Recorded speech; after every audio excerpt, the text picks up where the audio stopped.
श्री हनुमान जी महाराज की छत्र छाया में 7 दिन तक एक दूसरे से खूब मिलेंगे। यदि उनकी कृपा ना होती तो फिर कार्यक्रम नहीं हो पाता। उन्होंने ही हाथ पकड़ के यज्ञ करवाया और कहा पहले हमारे यज्ञ भगवान की सेवा करो, क्योंकि भगवान 2 ही चीज से प्रसन्न होते हैं।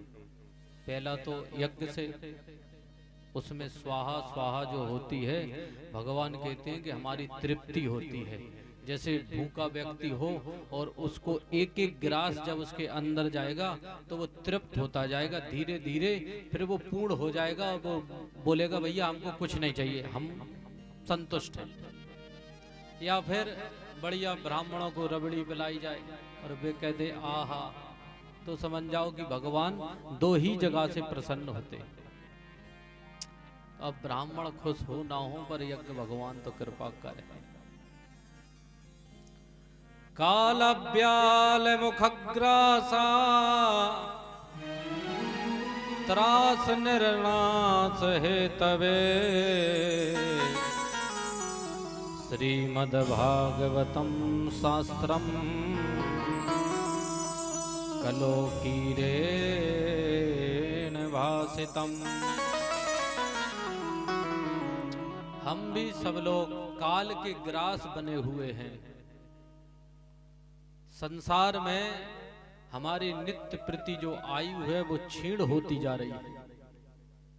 हम लोग नित्य प्रति अपनी आयु को खोते जा रहे और खूब जन्मदिन मनाते जा रहे कि भैया आज हम इतने साल के हो गए इसलिए बड़े खुश हैं।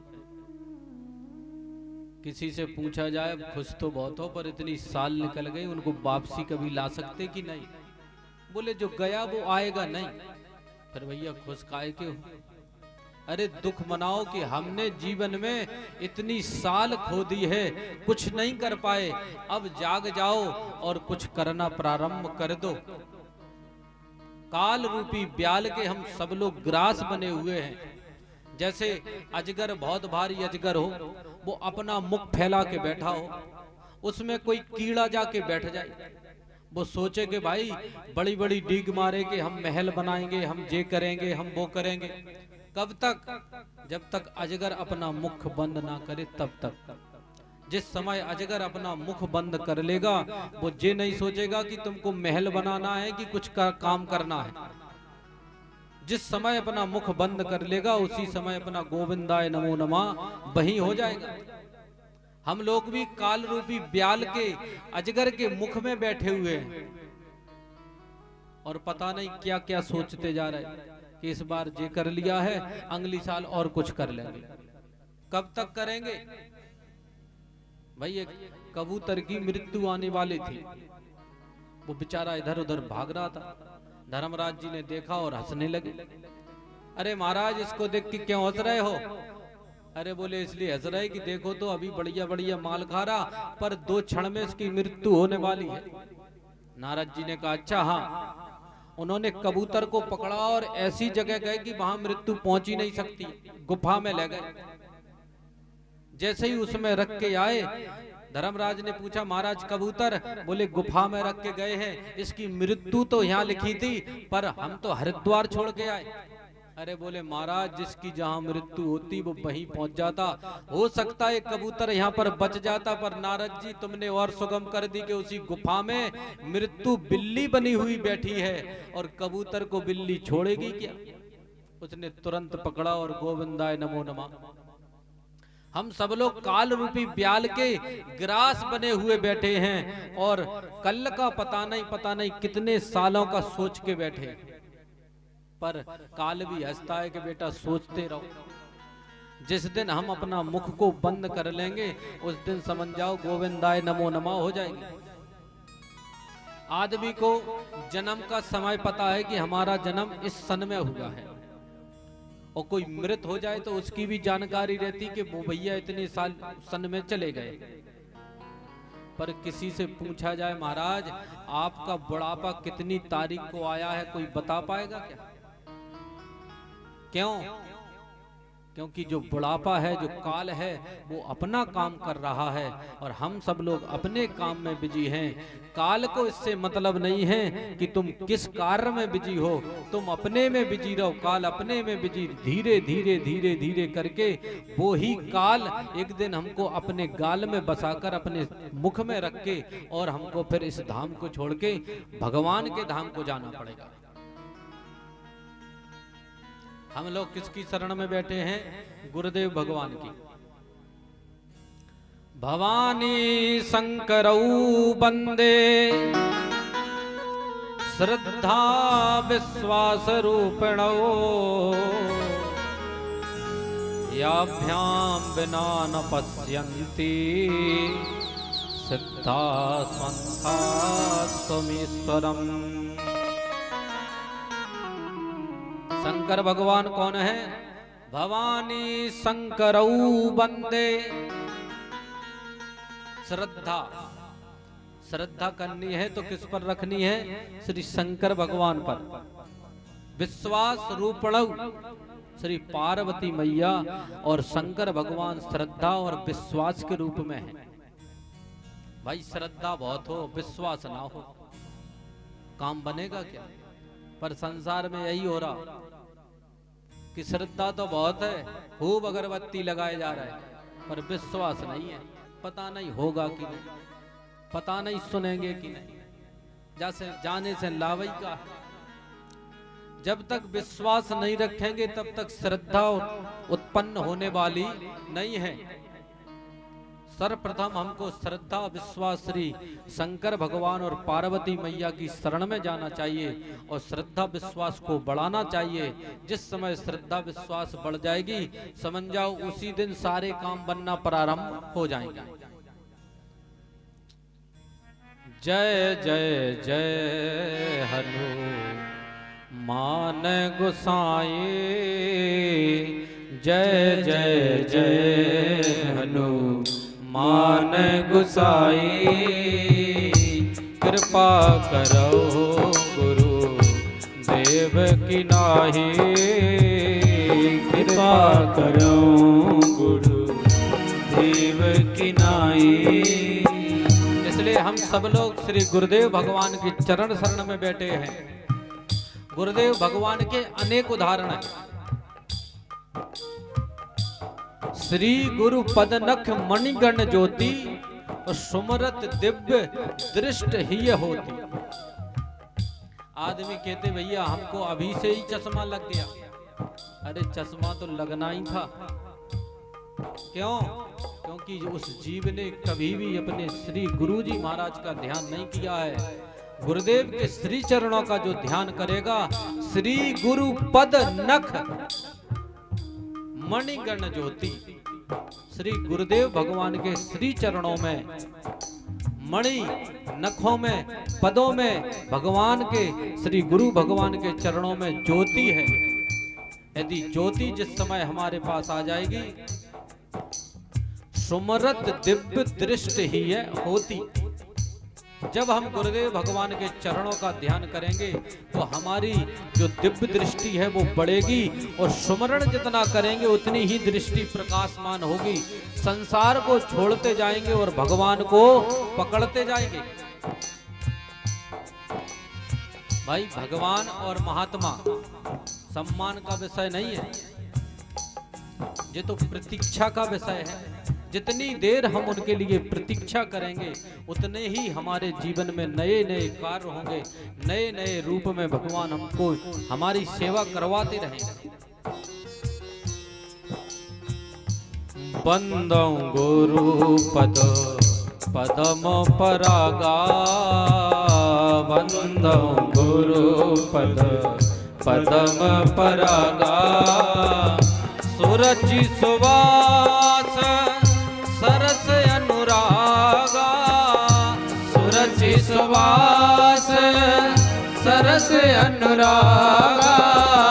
सुरचि सुवास सरस अनुरागा, सुरचि सुवास सरस अनुरागा।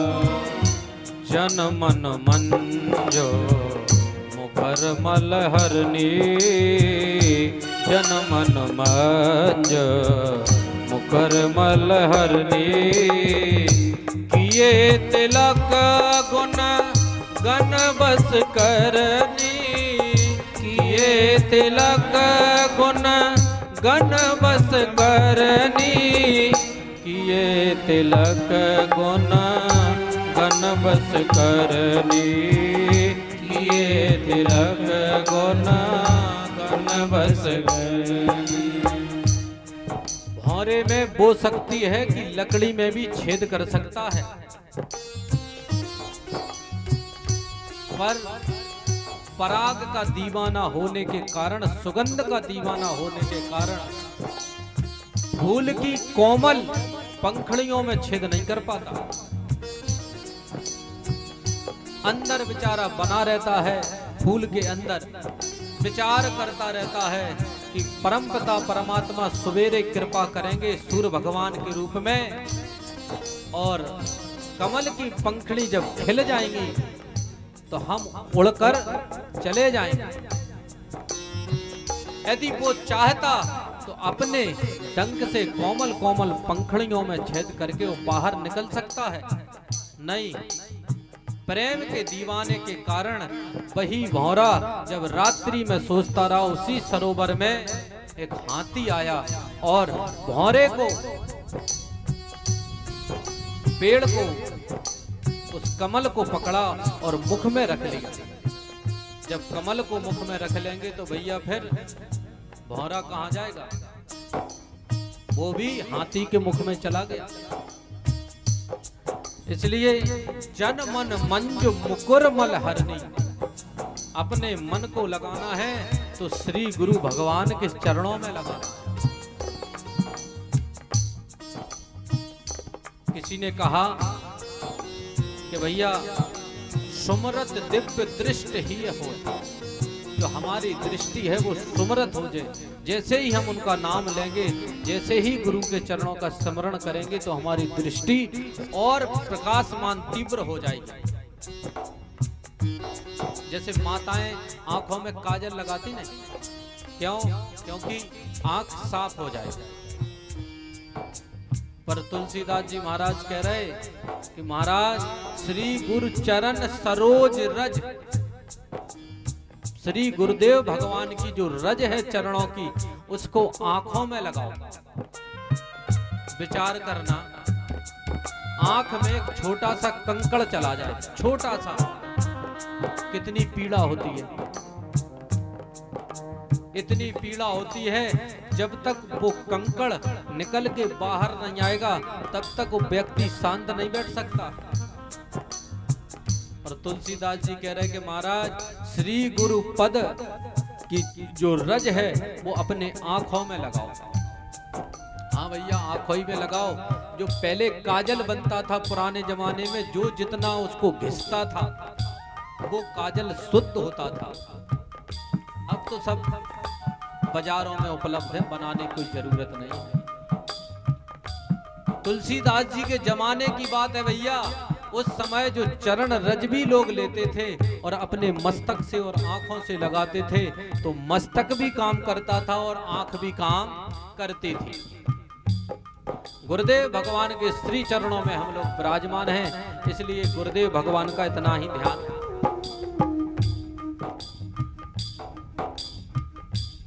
भांति सर्वेषु वेदेषु गीयते नारदादिभिः वदन्ति सर्वे ऋषयः तरन्ति भवसागरा। भागवत जी में कितने शब्द हैं? 4। भा, गा, वा, ता। चारों का अपना अपना अलग अलग मत है। भा माने भाग। सबसे पहले आदमी यही कहता नहीं कि हमारे भाग्य में तो ऐसा है ही नहीं। अरे भैया, तुम्हारा भी भाग्य सुधर जाएगा, पर भागवत जी की शरण में तो आओ। सबसे ज्यादा आदमी यदि परेशान है तो भाग्य से है। कुछ करना है नहीं, मात्र भाग्य को दोष देना है। यदि भाग्य को सुधारना है तो भागवत जी ने स्पष्ट रूप से कह दिया कि भा माने भाग्य। जिनका भाग्य काम ना करता हो, जिनकी किस्मत में कुछ गलत होता हो, वो फिर भागवत जी की शरण में आ जाएं तो धीरे धीरे उनका भी भाग्य बन जाता है। गा माने ज्ञान। भाई जब भाग्य काम करेगा तभी तो ज्ञान के रूप में जाएंगे, ज्ञान ही मिलेगा। जब भाग्य ही काम नहीं करेगा, अपनी ही उलझनों में बीते रहेंगे, तो भैया फिर ज्ञानी को खोजेंगे कहाँ? भागवत जी ने कहा किसी को मत खोजना, भाग्य भी हम बनाएंगे, गा माने ज्ञान भी हम देंगे। तीसरा है वाह। वाह माने वैराग्य। जब भाग्य बन जाएगा और ज्ञान हो जाएगा तो फिर धीरे धीरे वैराग्य भी हो जाएगा। ता माने त्याग। सबसे बड़ी कठिन बात है त्याग। हम घर में चाहे कुछ सहन करते रहेंगे पर त्याग नहीं करेंगे घर का। घर वाले चाहे सुबह शाम अगरबत्ती लगाएं, भगवान इन्हें उठा लो बस। उनसे पूछी जाए कि तुम जावत चाह रहे का, बोले 2-4 दिन रुक जाओ, मोहल्ला में ब्याह है, सोई चले जाए। अबे चले जाएं तो फिर मोहल्ला वासियों को दिक्कत हो जाए। वो लोग इसलिए जिस शब्द बोल रहे हैं क्योंकि ज्ञान और वैराग्य दूर है, इसलिए सर्वप्रथम हमको भाग्य को संभालना है तो भागवत की शरण में आना है, ज्ञानवान बनना है तो भागवत की शरण में आना है, और वैराग्यवान बनना है तो भी भागवत जी की शरण में आना है। और जब त्याग, ज्ञान और वैराग्य जहाँ हो जाते वहां त्याग तो अपने आप ही हो जाता है। जन्यत्यासु वैराग्यम ज्ञानम चायद हेतकम। इस भागवत में भी ज्ञान और वैराग्य की ही कथा हम लोगों को श्रवण करने को मिलेगी। क्वा सुधा क्वा कथा लोके, क्वा कांचा क्वा मणिर महान, ब्रह्मरातो विचारेवाम तदा देवान जहान सहा। सूत जी ने सोनक जी से कहा, महाराज हम लोग अज्ञानी जीव हैं, हम लोगों के हृदय पटल पर कोई ज्ञान की कोई ऐसी वस्तु डाल दीजिए जिससे हम अज्ञानियों को भी अंधकार से प्रकाश की ओर ले जाए। वही तो गुरु है।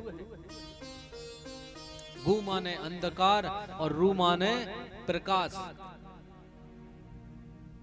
जो अंधकार से प्रकाश की ओर ले जाए वो ही सच्चा गुरु है।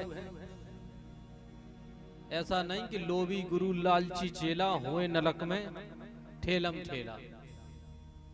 भगवान जाने जहाँ कथा करवे जाओ वहीं चेला बनवे मिल जाए। और चेला भी इतने हैं, बोले आप बहुत अच्छे लगते इसलिए गुरु बना रहा।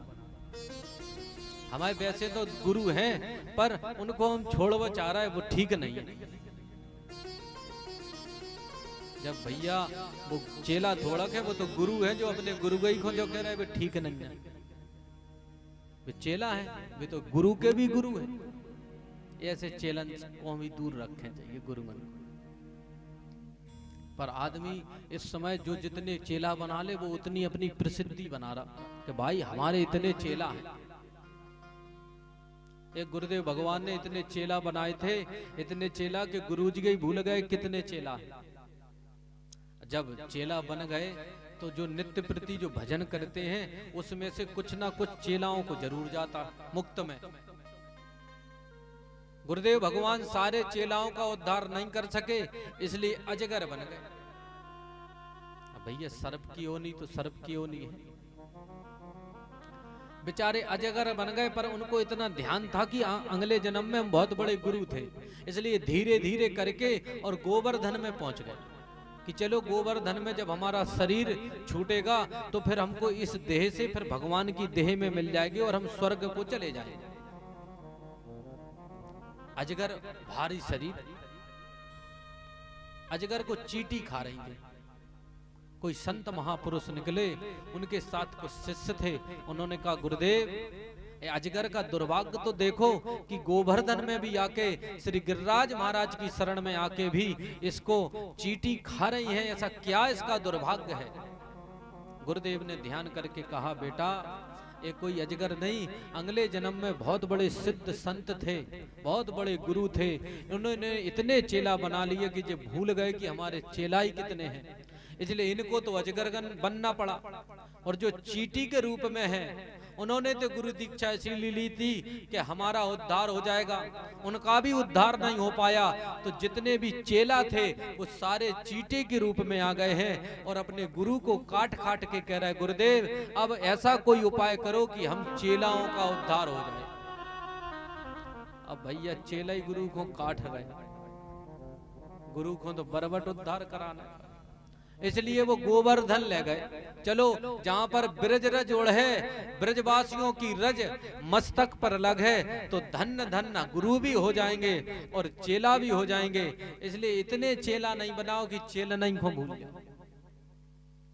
क्वा सुधा क्वा कथा लोके, क्वा कांचा क्वा मणिरमान। ये बात हम नहीं बोल रहे, सूत जी ने सोनक जी से प्रश्न किया, महाराज हम अज्ञानी जीवों के हृदय पटल पर एक ज्ञान की कोई वस्तु रख दीजिए, कोई ज्ञान की एक किरण डाल दीजिए जिससे हम लोगों का अंधकार दूर हो जाए। क्योंकि हमने सुना है, क्योंकि संतों की कृपा बरसती है तो सब पर बराबर बरसती है, ऐसा नहीं कि गरीब पर कुछ और अमीर पर कुछ। भाई सूर्य भगवान जब सुबह प्रकट होते हैं तो चाहे गरीब का घर हो, चाहे अमीर का घर हो, चाहे अच्छी जगह हो, चाहे गंदगी जगह हो, पर उनकी जो लालिमा है वो सब पर बराबर रहती है। ये तो हम लोगों की सोच में है कि भैया गरीब को कोई नहीं है और अमीर के सबको ही है। प्रत्यक्ष देव सूर्य भगवान है। जितना इस समय गरीब के घर में तपन होगी उतनी ही अमीर के घर में भी होगी। क्यों? क्योंकि सूर्य भगवान तो सब पर बराबर कृपा कर रहे हैं। हमारे सुखदेव जी महाराज जब परीक्षित जी को कथा सुना रहे थे तो देवताओं को पता चल गया। देवता भागे भागे सारे सुखदेव जी के पास आए, महाराज हमने सुना है कि परीक्षित जी को 7 दिन में सर्प डस लेगा और परीक्षित जी महाराज मृत देह हो जाएगी, इसलिए हम अमृत का कलश लेकर आए हैं, कृपा करके भागवत रूपी अमृत हम देवताओं को सुना दो और जो अमृत है, स्वर्ग का अमृत है, वो परीक्षित जी महाराज को पिला दो तो वो अमर हो जाएंगे। परीक्षित जी महाराज सुन रहे थे, बोले महाराज एक बात बता दो। सुखदेव जी बोले पूछो भैया। बोले इस अमृत में और भागवत अमृत में क्या अंतर है कि देवता लोग स्वर्ग से अमृत का कलश लेकर आए हैं। सुखदेव जी ने परीक्षित जी से कहा, महाराज यदि भागवत अमृत में कुछ नहीं होता तो जो देवता हैं सुर नर मुन सब की यह रीति और स्वार्थ लाग करे सब प्रीति। जे देवता एक पुष्प भी यदि अपन पे चढ़वाते हैं तो भैया उसका भी कहीं ना कहीं स्वार्थ रहता है, देवता कभी किसी का भला नहीं करते। सुखदेव परीक्षित जी, इस भागवत रूपी अमृत में इतनी शक्ति है कि स्वर्ग का अमृत फीका पड़ गया है और स्वर्ग का अमृत परीक्षित जी आपके सामने रख दिया।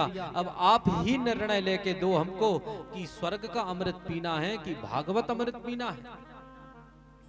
परीक्षित जी ने कहा, नहीं महाराज हमको तो भागवत अमृत ही पीना है, स्वर्ग का अमृत नहीं पीना है। सुखदेव जी महाराज ने बहुत अच्छा उदाहरण दिया। बोले महाराज किसी सुनार के पास जाके और कांच की मणि ले जाएं और उससे कहें भैया हमको एक कांच की मणि आप रख लो और बढ़िया बढ़िया सोने के जवाहरात हमको दे दो। कोई सुनार दे देगा क्या? नहीं देगा। वो कहेगा महाराज तुमको ठगने के लिए हम ही मिले। अरे और आगे बढ़ो, जो ठगने में आ जाए उसको ठगना। हम तो सुनार हैं, लोहे कांच की नहीं, सोने की दोगे तो सोने की ही लोगे, कांच की नहीं। हमारे पास कांच का कोई काम नहीं है। सुखदेव जी ने कहा, देवताओं यदि तुम वास्तव में भागवत के पर श्रोता बनकर आते तो हम तुमको भागवत रूपी अमृत पिला देते, पर तुम श्रोता नहीं, तुम तो ठगिया बनकर आए हो। स्वर्ग का अमृत हम लोगों को देने के लिए आए हो, इसलिए तुम इस भागवत कथा सुनने के अधिकारी नहीं हो, यहाँ से भागो। देवता सारे भागे, ब्रह्मा जी के पास गए। महाराज आपने हमको देवता ऐसे ही बना दिए। बोले क्यों, क्या बात है? तो ब्रह्मा जी सृष्टि रचयिता है, सृष्टि की देखरेख करता ब्रह्मा जी महाराज है।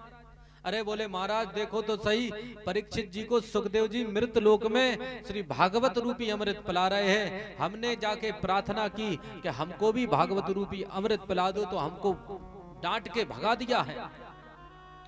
मैं नरे भगवत रूपम शास्त्रम भागवतम कलो।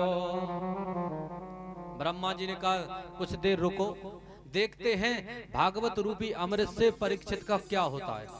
जब 7 दिन पूरे हुए, भगवान का विमान आया और परीक्षित जी महाराज को स्वर्ग में ले गया, ब्रह्मा बाबा के चारों सिर चक्कर में। अरे ये तो साक्षात भगवान विराजे हैं। ब्रह्मा जी ने सत्यलोक में तराजू बांध दिया, एक पल्ले पर सारे ग्रंथ रखे और एक पर श्रीमद् भागवत रखे। जैसे ही भागवत जी महाराज को रखा, लघुन्यन्यानि जातानि गौरवेण इदं महात्, तथा ऋषि गणा सर्वे विस्मयं परमां ययु। सारे ग्रंथों का पल्ला ऊपर चला गया, भागवत जी महाराज का नीचे। आज संतों ने घोषणा कर दी कि भैया अब हमको किसी की शरण में नहीं जाना है, कलयुग में जाना है तो श्रीमद् भागवत की शरण में जाना है, जिससे 7 दिन में भी मुक्ति मिल सकती है। ब्रह्मा बाबा के चारों सिर चक्कर, आके सुखदेव जी महाराज से प्रार्थना की, महाराज हमको माफ कर दो, हमसे भूल हो गई। देवताओं ने आके क्षमा मांगी। सुखदेव जी महाराज तो संत हैं, उन्होंने देवताओं को क्षमा कर दिया। जाओ महाराज खूब भजन करो, अब किसी भक्त को छेड़खानी मत करना। पुष्करम चा प्रयागम चा काशीम गोदावरीम तथा हरि क्षेत्रम कुरुक्षेत्रम श्रीरंगम सेतुबंधनम। विशालापुरी में चारों ऋषि कुमार भ्रमण कर रहे थे, सनक सनंदन सनातन सनत कुमार। ये भी ब्रह्मा जी के मानस पुत्र हैं। नारद जी महाराज को जैसे ही देखा तो चारों ने प्रश्न कर दिया, महाराज कहां से आ रहे हो, कहां जा रहे हो, इतनी चिंता में क्यों हो, आपके मुख का जो तेज है वो मलिनता के रूप में क्यों बदल गया है।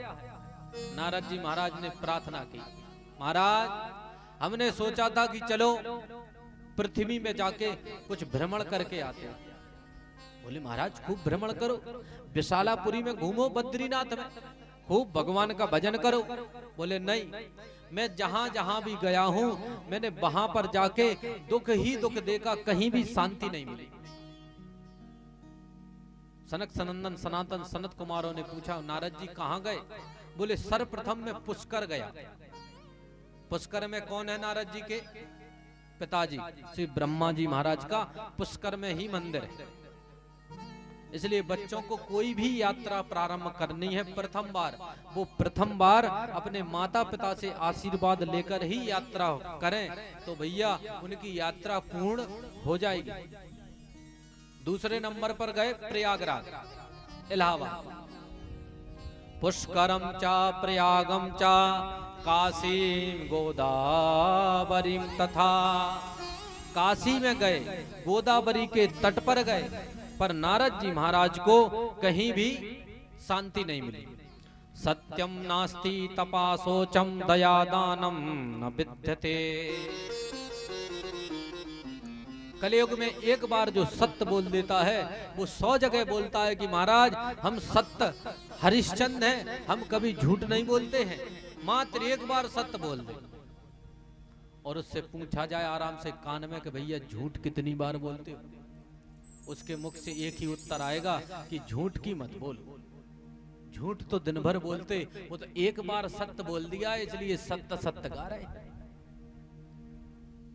नारद जी ने सोचा कि चलो तीर्थों में कहीं भी सुख नहीं मिला हमको, अब हम गृहस्थियों के घर में जाके देखते हैं, क्योंकि सुना है गृहस्थियों के यहाँ तो बहुत अच्छी व्यवस्था होती है। जैसे ही नारद जी महाराज गृहस्थियों के घर गए तो गृहस्थियों के यहाँ तो और बड़ी विडंबना देखी। तरुणी प्रभुता गे है श्याल को बुद्धिदायका। बोले महाराज जैसे ही गृहस्थियों के घर में गए तो सुबह नहीं शाम, शाम नहीं सुबह, नित्य प्रति झगड़े का अड्डा बन गया। अड्डा तो समझते नहीं, एक जगह जहाँ 10-20 लोग बैठते उसको अड्डा बोलते हैं। बोले महाराज गृहस्थियों के घर में तो अड्डा बन गया, सुबह नहीं तो शाम झगड़ा होना अनिवार्य है। क्यों? बोले श्याल को बुद्धिदायका। यदि घर में कोई अच्छा कार्य कराना है तो फिर ससुराल से साले साहब से सलाह ली जाएगी, भाई साहब कराएं या ना कराएं। यदि उन्होंने कह दिया हाँ कराओ तो ठीक है, उन्होंने कहा नहीं व्यर्थ में पैसा खर्च कर रहे, यज्ञ में बैठने से कुछ होगा, भागवत कथा सुनने से कुछ होगा, अरे कुछ नहीं होगा, पैसा व्यर्थ में खर्च मत करो। घर में चाहे जितना अच्छा माहौल हो, यदि भाई साहब ने मना कर दिया तो समझ जाओ सबने मना कर दिया। क्यों? क्योंकि इस समय संबंध नहीं सौदे हो रहे हैं, जहां सौदे होते हैं वहां संबंध बिगड़ना अनिवार्य है। दंपति नाम चकलकनम। अरे भैया परिवार में और किसी से झगड़ा हो तो भी चल जाए, दंपति नाम चकलकनम, पति ही पत्नी में नित्य प्रति झगड़ा हो रहा है। हमको इतना दुख हुआ, हमने सोचा कि चलो गृहस्थियों के यहाँ भी कुछ आराम नहीं है, कुछ शांति नहीं है, वृंदावन चलकर देखते हैं। वृंदावन तो सुना है कि राधा रानी की नगरी है, इसलिए वृंदावन में तो जरूर शांति होगी। नारद जी महाराज वृंदावन के लिए प्रस्थान करें। राधा राधा कृष्ण राधा राधा राधा कृष्ण राधा राधा राधा कृष्ण राधा राधा राधा कृष्ण राधा राधा राधा कृष्ण राधा राधा राधा कृष्ण राधा राधा राधा कृष्ण राधा राधा राधा कृष्ण राधा राधा राधा कृष्ण राधा राधा राधा कृष्ण राधा राधा राधा कृष्ण राधा राधा राधा कृष्ण राधा दत्ता शर्मया दृष्टा सूर्यतां तनमीश्वरा एक तू तरणी तत्रा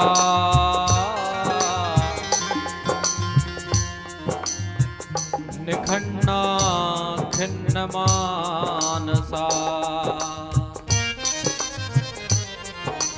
राधा राधा कृष्ण राधा राधा राधा कृष्ण राधा राधा राधा कृष्ण राधा राधा राधा कृष्ण राधा। जैसे ही नारद जी महाराज वृंदावन में पहुंचे, यमुना पुलन पर पहुंचे, तो वहां भी एक घटना घट गई। नारद जी महाराज उस घटना को देखकर बड़े दुखी, बड़ी चिंता हो गई। बोले हमने तो सुना था कि श्रीधाम वृंदावन में तो भक्ति महारानी का बड़ा आदर है, वृंदावन तो भक्ति की भूमि है, पर हमने वहां जाके बड़ा आश्चर्य देखा कि भक्ति महारानी की गोदी में 2 वृद्ध पुरुष पड़े हुए थे और सारी स्त्रियां भक्ति महारानी को घेरे हुए खड़ी थी। नारद जी सोचने लगे, मैं नारद इनके दुख का कुछ हल कर दूं, इनसे कुछ पूछ लूं। पर नारद जी सोचने लगे कि माता ही माता है। अचानक चले गए और किसी माता का दिमाग खिसक गया और माता कहने लगे कि बाबा आपका क्या काम माताओं के अंदर, अरे आप बाबा हो, भजन करो, आगे बढ़ो। ये नारद जी महाराज ने विचार किया पर भक्ति महारानी के पास गए नहीं। पास से जैसे ही निकलने लगे, भक्ति महारानी ने देखा और नारद जी महाराज को रोका। भो साधु क्षणम तिष्ठा मच्चिंता मपिनाशया दर्शनम तव लोकस्या सर्वथा हरम परम। वो साधु क्षणम तिष्ठा, अरे साधु महाराज एक क्षण रुके तो जरा। नारद जी महाराज से भक्ति बोली, दर्शनम तु पुण्यस्या, अरे महाराज आपका दर्शन मात्र करने से जीवों के पाप भस्म हो जाते हैं और पुण्योदय हो जाते हैं। नारद जी महाराज दर्शन तो दे दो। नारद जी महाराज आराम से खड़े हैं, भक्ति महारानी की कथा सुनने लगे। नारद जी ने पूछा, कासित तुम काम मोचेमा, आप कौन हैं और आपकी गोदी में जो पड़े हुए हैं वे कौन हैं? वद देवी सविस्तारम स्वस्थ दुखस्य कारणम, आप अपना जो दुख है वो विस्तार में हमको बताएं, हम आपके दुख का निवारण करके ही जाएंगे। भक्ति महारानी बोली, अहम भक्ति ऋतिख्याता इमौ में तनयो मतो, मेरा नाम महाराज भक्ति है। मेरी गोदी में जो दो वृद्ध पुरुष हैं वो ज्ञान और वैराग्य मेरे बेटे हैं। नारद जी महाराज देखकर आश्चर्यचकित हो गए। अरे मैया, आप जवान और आपके दोनों पुत्र बुजुर्ग बुढ़ापे ने कैसे घेर लिया? हो नहीं सकता कि आपके ये दोनों पुत्र हो। भक्ति महारानी ने हाथ जोड़े, नारद जी महाराज यही सत्य है।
कृष्ण राधा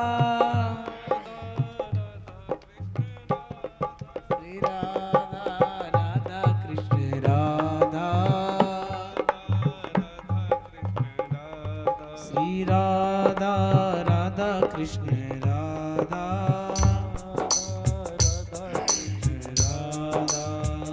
नारद जी महाराज ने जब कहा, भैया आपके जो पुत्र नहीं हो सकते क्योंकि आप तरुण हैं और आपकी गोदी में जो लेटे हुए वो तो वृद्ध है। मैया ने कहा, बाबा कलयुग ने ऐसा ही कुछ कर दिया कि माता तो जवान और पुत्र वृद्ध हो गए। कलयुग की कुछ ऐसी विडंबना है कि माता पिता तो घर में सुरक्षित हैं, पर माता पिता के आगे ही उनकी संतान घर को छोड़ती जा रही है, वो ठाकुर जी के धाम को जाते जा रहे हैं। कलयुग में धीरे धीरे परिवर्तन उल्टा होता जा रहा है। अभी मात्र कलयुग 5000 वर्ष निकला है, अभी इतनी समस्याएं आ रही धर्म करने में, आगे पता नहीं कितनी आएंगी। कोई अपने मन में नहीं रखना, जो बैनर छपे हैं पोस्टर, क्योंकि एक एक से किस किस को समझाते, उसमें किसी जजमान के नाम नहीं रखे। तो लोगों ने निकलना मुश्किल कर दिया। महाराज आपने किसी के नाम ही नहीं खोले। अरे भैया, संसार की निगाह में नाम खोले तभी नाम खुलने वाला माना जाएगा क्या? यदि दिखावटी करेंगे तो फिर सरकार कहेंगे भैया दिखना तो संसार का काम है, हमको देखना दिखना नहीं है।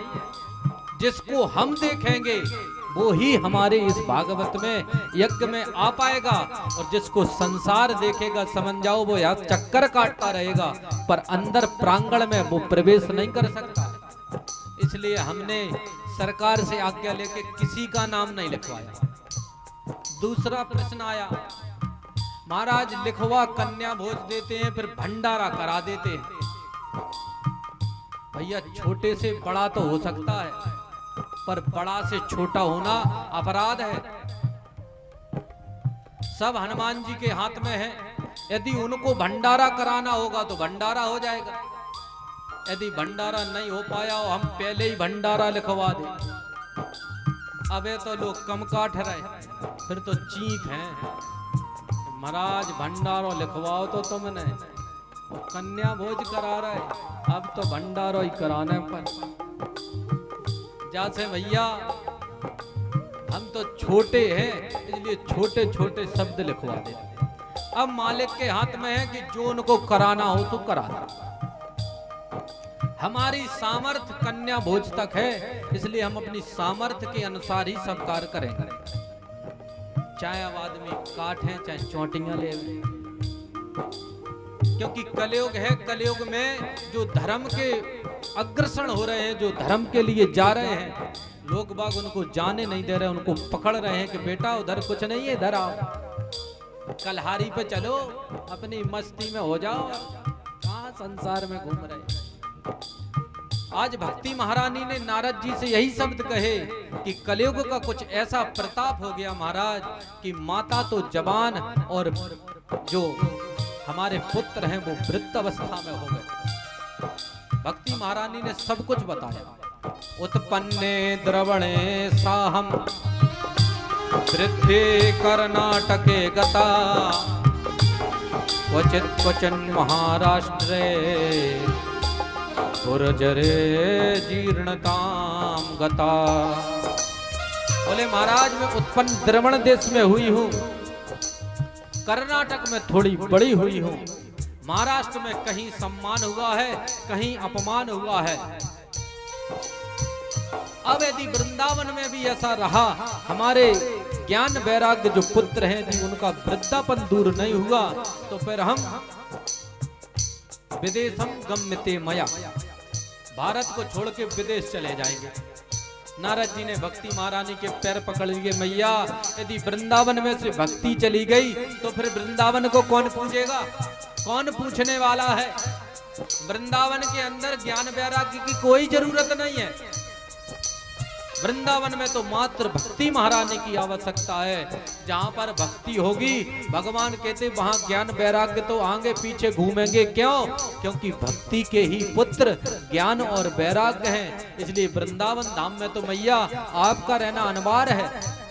बोले महाराज ऐसे कैसे रहे, अपमान का घूंट कब तक पिएंगे, हमको वृंदावन छोड़ के जाना पड़ेगा।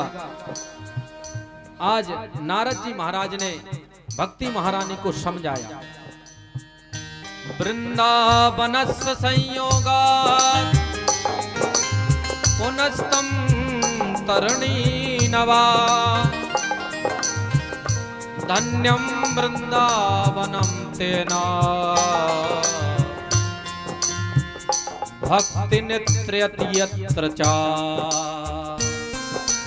राधा राधा कृष्ण राधा राधा राधा कृष्ण राधा राधा राधा कृष्ण राधा राधा राधा कृष्ण राधा राधा राधा कृष्ण राधा राधा कृष्ण राधा राधा राधा कृष्ण राधा राधा राधा कृष्ण राधा।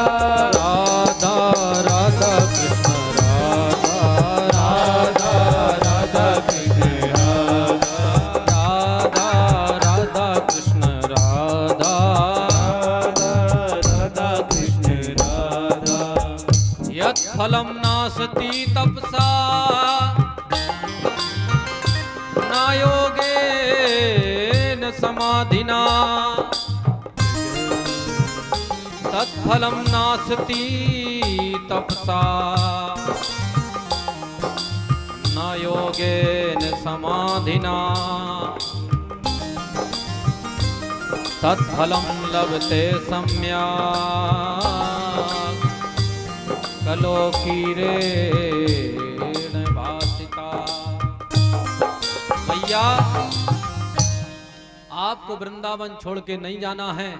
मैं नारद आपको वचन देता हूं कि आपके ज्ञान और वैराग्य का बुढ़ापा दूर कर दूंगा। नारद जी महाराज ने जब भक्ति मैया को आश्वासन दिया, भक्ति महारानी गदगद हो गई। महाराज आपके दर्शन करने मात्र से जीवों का कल्याण हो जाता है। हमारे बच्चों का बुढ़ापा दूर होना सुनिश्चित है, क्योंकि संतों की कृपा हो गई। नारद जी महाराज ने उदाहरण से समझाया। मैया द्रौपदी चा परित्राता एन कौरव कस्मलात। जब कौरवों की सभा में द्रौपदी का चीरहरण हो रहा था, द्रौपदी ने सब साइड को देखा, भीष्म पितामह साइड को देखा कि हमारा कोई चीरहरण से हमको बचा ले। पांडवों की साइड देखा, पर किसी ने द्रौपदी के चीर की रक्षा नहीं कर पाई। क्यों? अरे भैया, जो चीर देने वाला हो, जो चीर बढ़ाने वाला हो, तुम उसके साइड नहीं देख रहे, उसका ध्यान नहीं कर रहे, संसार के लोगों का ध्यान कर रहे, वो कुछ करने वाले नहीं है। जब द्रौपदी ने भगवान को ध्यान किया, भगवान को याद किया, सरकार अब तो हम आपकी शरण में हैं, हमारी कौरवों की सभा में आज चीर का हरण हो जाएगा, हमको बचा लीजिए। ठाकुर जी महाराज आए और दुशासन ने इतनी साड़ी खींची, दुशासन खींचता खींचता थक गया, पर द्रौपदी के चीर का कुछ नहीं बिगाड़ सका। ठाकुर जी महाराज एक साइड द्रौपदी को दर्शन देते रहे। द्रौपदी आराम से ठाकुर जी का ध्यान करती है, ठाकुर जी को हृदय में बसाकर खूब भगवान का भजन करती है। अरे आप की रक्षा तो भगवान को करनी पड़ेगी। जब द्रौपदी की रक्षा की, आप तो भगवान की परम लाडली है मैया, आप इतने दुखी मत हो। नारद जी महाराज ने सर्वप्रथम गीता का पाठ सुनाया। भक्ति महारानी के पुत्रों को कुछ देर के लिए तो जागृति हुई, पर तुरंत सुसुप्ति अवस्था में फिर सो गए। गीता पाठर मुहुर्मुहु। अब नारद जी महाराज चिंतित हो गए कि हमारे पास में जितनी चूर्ण चटनी थी हमने सब चटा दी, पर ज्ञान वैराग्य का बुढ़ापा दूर तो क्या, कुछ दूर भी नहीं हुआ, क्षण के लिए भी नहीं हुआ। नारद जी महाराज सोचने लगे, चलो संतों की शरण में चलते हैं। नारद जी महाराज भागे।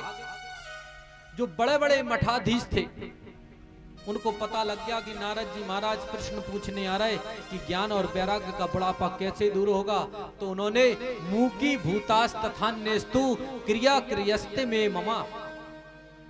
किसी ने मौन धारण कर लिया, किसी ने अपने सेवकों से कह दिया कि गुरुजी कह देना नारद जी आए कि आश्रम में नहीं है। नारद जी महाराज जो बड़े बड़े मठाधीशों के पास जाते हैं, उन्होंने पहले ही मौन धारण कर लिया।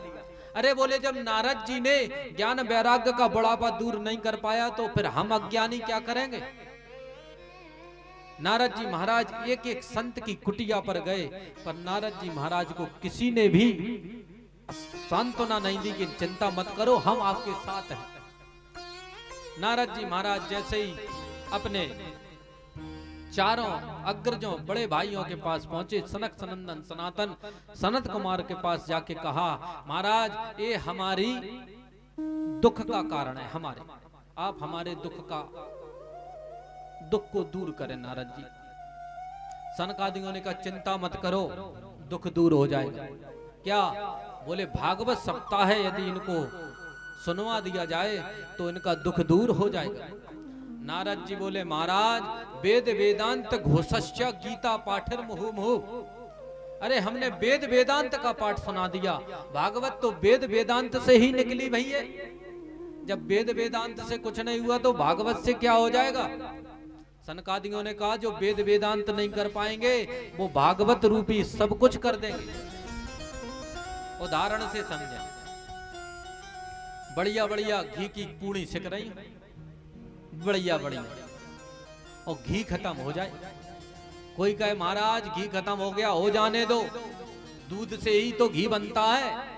दूध को जब दही के रूप में, उसी दही को जब हम मथेंगे तो घी आ जाएगा।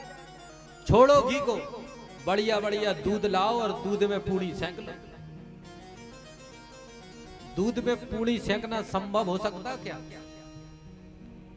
दूध से ही दही बनता है, दही से ही मक्खन मिलता है। पर जो काम मक्खन करेगा, घी करेगा, वो दूध दही करने वाला नहीं है। बोले नारद जी महाराज, जो काम भागवत जी करेगी वो वेद वेदांत, गीता वेद वेदांत कुछ करने वाले नहीं है। इसलिए इनको भागवत रूपी कथा सुना दीजिए तो इनका सारे दुख दूर हो जाएंगे। नारद जी महाराज ने जैसे ही कहा, ठीक है सरकार, भागवत कहाँ सुनाएंगे? बोले चलें हरिद्वार, हरि के द्वार।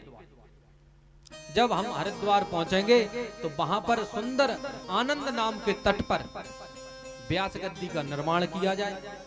जितने भी आसपास संत लोग हैं उनको निमंत्रण दिया जाए कि महाराज हरिद्वार में कथा हो रही है, जो कथा के प्रेमी होंगे वो सर्व कुछ छोड़ के और कथा सुनने श्रवण करने आ जाएंगे।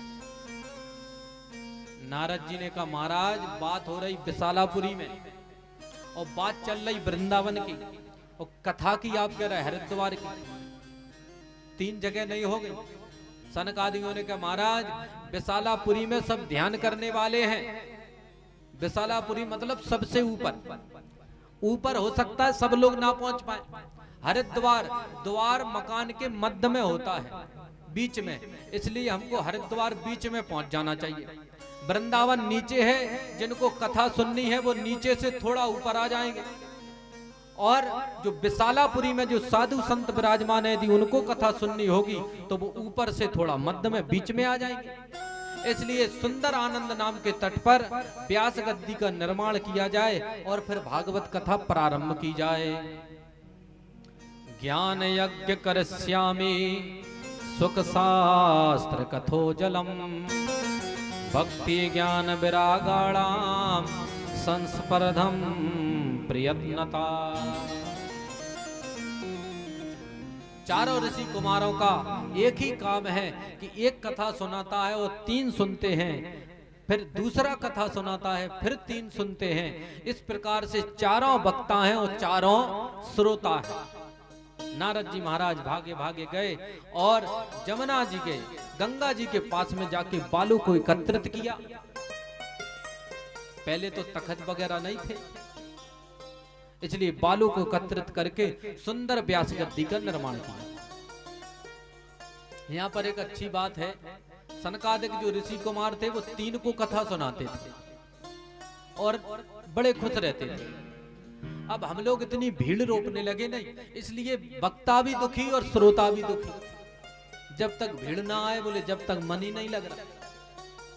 अरे हम जिस देव के सानिध्यता में कथा कर रहे हैं, हमको उनको कथा सुनाना है, चाहे कोई सुनने आए या ना आए। यदि हम झमेला को लेकर चलेंगे तो भैया जीवन भर दुखी रहेंगे, और यदि अपने देव अपने इष्ट को कथा सुनाएंगे तो फिर उनको कथा सुनाने से हमारे सारे दुख दूर हो जाएंगे। जैसे ही सनकादियों ने कथा प्रारंभ की, भक्ति महारानी प्रकट होकर थाता थैया करके नाचने लगी। सदा सेव्या श्रीमद् भागवती कथा, यस्य श्रवण मात्रेण हरिश्चित्तम समाश्रये। बोले महाराज भागवत कब तक सुने? बोले जीवन पर्यंत। सदा सेव्या, जब तक ये पंच भौतिक दे रहे तब तक बोले भागवत सुनना चाहिए। बोले महाराज सुनते तो बहुत हैं पर कुछ होता नहीं है। अरे बोले भैया भले जल में नहा के आ जाओ, कम से कम साबुन नहीं लगाएंगे तो मैल दूर नहीं होगा, नहीं, पर शरीर में से जो दुर्गंध आएगी वो जल से ही दूर हो जाएगी। यदि कुछ हो या ना हो, बोले शरण में भागवत जी के में चले जाओगे तो धीरे धीरे धीरे निर्मल तो हो जाओगे, शुद्ध तो बने रहोगे, बुद्धि तो काम करती रहेगी। इसलिए जब तक शरीर रहे तब तक भागवत सुने। दूसरी विडंबना जे है, बोले बहुत कथा सुन ली, अब का सुनता ही रहे। अब बोले भागवत तो सत्यनारायण हो गई, जहां देखो जहीं भागवत बचे। भैया जी तो आपका विचार है, कल्प वृक्ष के नीचे जितनी बार मांगोगे उतनी बार ही मिलेगा। कल्प वृक्ष एक बार नहीं कहेगा कि तुमने हमारे नीचे 100 बार मांग लिया, अब हम तुमको नहीं देंगे। भागवत रूपी तो जो कल्प वृक्ष है, इसके नीचे बैठकर यदि हम जो चाहेंगे, जो मांगेंगे, वही हमको प्रदान कर देंगे। एक व्यक्ति कल्प वृक्ष के नीचे बैठा था, सोचने लगा सुंदर एक सोने का बंगला मिल जाए। जो सोचा वो मिल गया। सोचने लगा बंगला तो मिल गया, अब ऐसा ना हो कि रात्रि में कोई आ जाए और हमको खा जाए। कल्प वृक्ष के नीचे बैठ के बोल रहा था, रात्रि हो गई, सिंह उतरा और उस व्यक्ति को खा गया। उसको यही पता नहीं था कि हम कल्प वृक्ष के नीचे बैठे। भैया हम कल्प वृक्ष के नीचे बैठे, हमको जो चाहिए वो मांगे, भागवत जी वही हमको प्रदान कर देंगे। सदा सेव्या श्रीमद् भागवती कथा। भागवती कथा को हमको हमेशा श्रवण करना चाहिए। यदि हम श्रवण नहीं करते हैं तो देवता और हमारे पितृ हमको गाली देते हैं। आजन्म मात्र मपिये निसटे निकिंचित, चित्तम विधाय सुख शास्त्र कथा न पीता, धिक्तम नरम पशु समम भुरभार रूपम। हमारे पूर्वज कहते हैं कि भैया हमारे खानदान में तो जरूर हुआ है, पर धिक्तम नरम पशु समम भुरभार रूपम, उसके लिए धिक्कार है। जैसे पृथ्वी पर पशु भारी के रूप में रहता है, इसी प्रकार वो हमारे परिवार में, हमारे खानदान में तो आया है, पर हमको उस पर धिक्कार है, पशु के रूप में रह रहा है। वो हमारी भागवत, हमको भागवत कथा श्रवण ना कराता है और ना कथा श्रवण करता है। मेवम वदंति दिवदेव समाज मुख्या। समाज तो छोड़ो, जो देवता हैं, जो पितर हैं, जो पूर्वज हैं, वो हमको धिक्कारते हैं, सट कहते हैं। महाराज वो तो बहुत बड़ा मूर्ख है, वो भगवान से दूर रहता है, भगवान से विमुख रहता है। भैया गाय को चल्ली में दो और फिर कर्म को दोष दो तो भले देत रहो। जीवक छजो निगदमम सतपाप कर्म। पापी में इतना पाप करने की क्षमता नहीं है जितना भगवान के नाम में उस पापी के पाप को दूर करने की क्षमता है। मात्र पापी भगवान की शरण में जाके तो देखे, पापी भगवान के पास जाकर तो देखे। भगवान कहते बेटा चाहे जैसा भी हो, पर है तो हमारा ही पुत्र, है तो हमारी ही आत्मा, बस मेरे पास में तू आके देख, हम तेरे सारे पाप दूर कर देंगे, एकदम तेरे को शुद्ध बना के अपनी गोदी में बैठा लेंगे। बेटा तू हमारा है, हमको भूल गया था इसलिए तू संसार में दुखी रहा, आज तूने यदि हमको पहचान लिया तो सारे दुख दूर कर देगा। माता पिता चाहे जितने बुजुर्ग हो जाएं, पर अपने पुत्र के बारे में सुनने की दुखी है। भले उनसे कुछ ना हो, भले उनके हाथ पैर काम ना कर रहे हो, पर लेटे लेटे दुखी होंगे। हे भगवान हमारे पुत्र के सारे दुख हमको दे दो, पर उसको दुख मत दो, वो दुख सहन करने लायक नहीं है। कौन? माता पिता सोचते हैं और वही पुत्र सोचते हैं भगवान इनकी सेवा कब तक करें, अब इनको भी। जीवक छजो निगदम सतपाप कर्मा। जो जीव है वो जीवन भर सतपाप कर्म 100 वर्ष तक पाप ही पाप करता है। भगवान कहते तो भी कोई बात नहीं है। मेवम बदंति दिवदेव समाज मुख्या। यदि वो मेरी शरण में आके अंतिम समय में मात्र एक बार कह दे सरकार आज से हम आपके हैं, जो भी हमसे अपराध हो गए हो वो क्षमा करें। भगवान कहते हैं तद्भासते सूर्यो न शशंको न पावका यतगत्वा न निवर्तन्ते तद्धामम परमम ममा। मात्र इतना कहने मात्र से हम उसको अपने धाम में बुला लेते हैं। और जो मेरे एक बार धाम में आ जाता है फिर उसका आवागमन का चक्कर सारे दूर हो जाते हैं। फिर वो ना आता है और ना जाता है, फिर वो मेरे ही श्री चरणों में बना रहता है। भक्ति महारानी तुरंत अपने पुत्रों के साथ में लेकर और थाथा थैया करके नाचने लगी। सनकादिन्यों का देवी आप कौन है? भक्ति महारानी बोली, महाराज हमको नहीं पहचाना, आपने जिसके लिए कथा की हम वो ही भक्ति हैं, और जिनका बुढ़ापा दूर होना था वो हमारे पुत्र ज्ञान और वैराग्य हैं महाराज। अच्छा हाँ।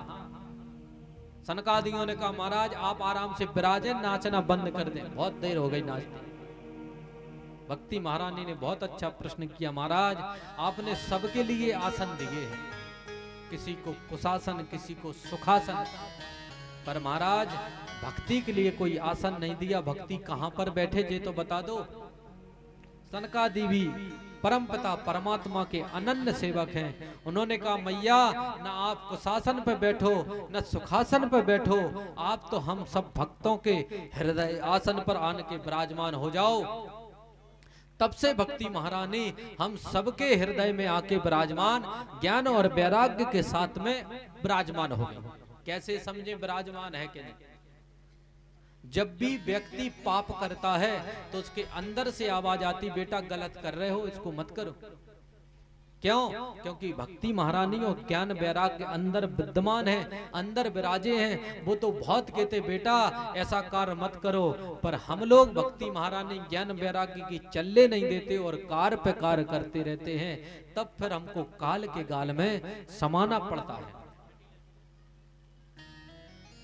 यह अवसर आवत अति कठिनाई, यह अवसर आवत अति कठिनाई, राम कृपा बिना सुलभ न जाई, राम कृपा बिना सुलभ न जाई, राम कृपा बिनो सुलभ न जाई, राम कृपा बिन सुलभ न जाई। सकल भुवन मध्य निर्धनास्ते पिधन्या, निवसति हृदय सा श्री हरि भक्ति रेखा, हरिरपि निज लोकाम सर्वथा तो विहाया, प्रवसति हृदि तेषां भक्ति सूत्रोपनद्धा,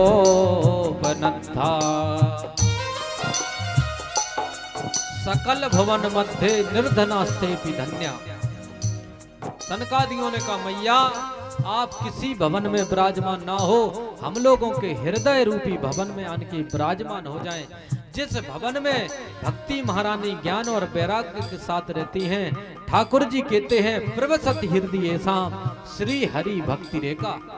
भगवान कहते हैं हम अपने धाम को छोड़कर उस भक्त के हृदय में आके विराजमान हो जाते हैं, और एक बार हम किसी भक्त के हृदय में विराजमान हो जाते हैं फिर कभी दोबारा बाहर नहीं निकलते। सनकादियों ने नारद से कहा, महाराज जो जीवित लोग हैं वो यदि कथा सुन ले उनका तो उद्धार होना सुनिश्चित है। नारद जी ने कहा, और आगे बताओ। अरे बोले, जो कभी जीवन भर कभी जिसने कथा ना सुनी हो, यदि उसके बच्चे उसके पितृ मिलजुल कर अपने पितरों के नाम से भी भागवत कथा करा दे तो उनका भी उद्धार हो जाता है। नारद जी ने कहा, कभी ऐसा कुछ हुआ है? सनकादियों ने कहा, हाँ महाराज एक इतिहास है, ऐसा भी हुआ है। क्या?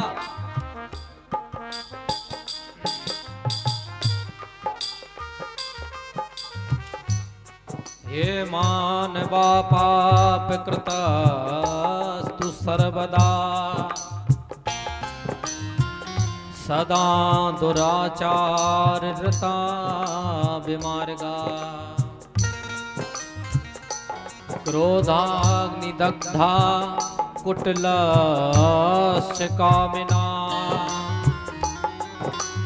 सप्ताहे यज्ञेन कलो पुनन्ति ते। ये मानवा कौन? बोले हम सब मानव।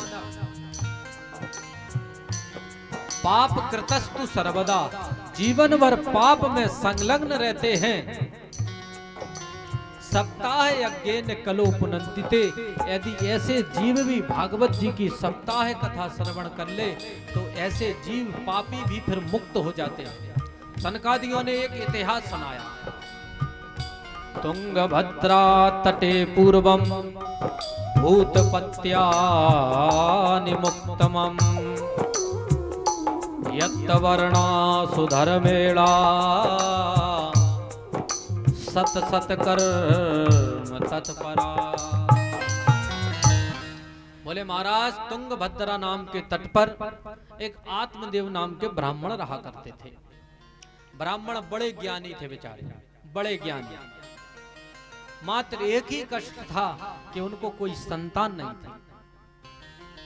गांव में बेचारे अपने नगर में जाते थे। ग्रामवासी बोलते थे महाराज आपके बाद फिर हमारा पुरोहित कौन बनेगा, हम जजमान किसकी शरण में जाएंगे। आत्मदेव जी महाराज बड़े दुखी मन से कहते थे भैया एक दिन भगवान हम पर कृपा करेंगे और हमारे घर में भी एक सुंदर बालक का जन्म होगा, आप लोग चिंता मत करें। पर आत्मदेव जी महाराज अंदर से बड़े दुखी हो जाते थे जब कोई व्यक्ति कहता था महाराज आपके संतान नहीं है। भगवान के पास जाकर रोते थे सरकार ऐसा हमने कौन सा अपराध किया है, कौन सा अपराध बन गया है कि हमारे घर में कोई बालक नहीं है। ऐसी कृपा करो कि एक छोटा सा बालक हमारे घर में भी दे दो ना।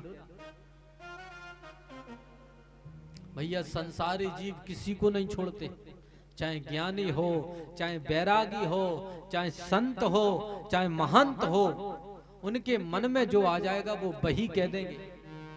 अरे जिसके संतान नहीं है उसको कभी भी दुख नहीं देना चाहिए। अरे उसके नहीं है, उसके भाग्य में नहीं थी, हमेशा उसको सांत्वना दो भैया दुखी मत होना, आपके संतान नहीं है कोई बात नहीं, हमारी संतान आप ही की संतान है। जब दशरथ जी महाराज इंद्र के पास मिलने जाते थे तो इंद्र अपना सिंहासन दशरथ जी को सौंप देता था। महाराज ये सिंहासन है आप इस पर विराजमान हो। दशरथ जी महाराज बड़े खुश, भाई इंद्र देवताओं का भी रक्षक है, कार्य करता है, बड़ा है, राजा है। दशरथ जी महाराज बड़े खुश हुआ करते थे। बहुत समय बीत गया।